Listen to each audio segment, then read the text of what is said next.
On the outskirts of town, in a dilapidated and crumbling house, lived an old woman named Martha. Gruesome rumors circulated about her.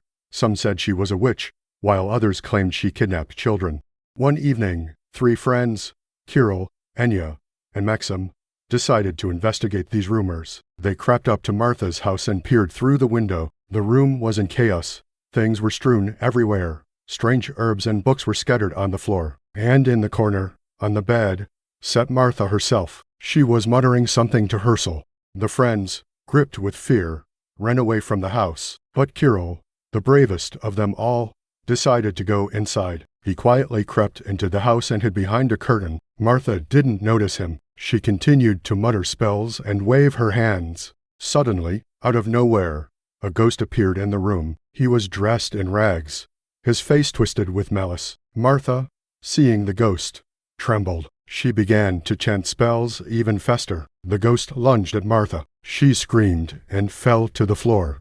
Kirill, without hesitation, jumped out from behind the curtain and threw holy water at the ghost, which he had brought with him beforehand. The ghost, hissing, retreated. Martha, getting up from the floor, thanked Kirill for saving her. The friends, learning what had happened, no longer feared Martha. They realized that she was not a witch, but a kind woman who could exorcise ghosts.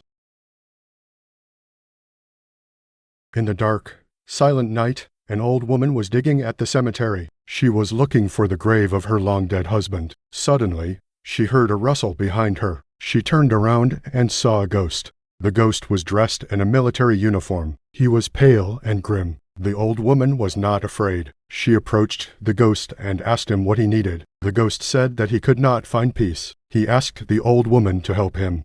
The old woman agreed to help. She read a prayer, and the ghost disappeared. The old woman was glad that she was able to help the ghost find peace. In the dark, damp basement of an ancient castle, a young woman named Alice was locked away. She was pale and thin, her eyes filled with despair. Alice had been kidnapped by an evil wizard who wanted to use her beauty and youth for his own nefarious purposes.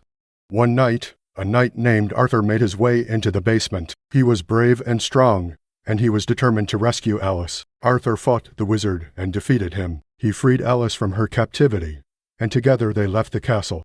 Alice was immensely grateful to Arthur for saving her. She fell in love with him, and they were married. Arthur and Alice lived happily ever after.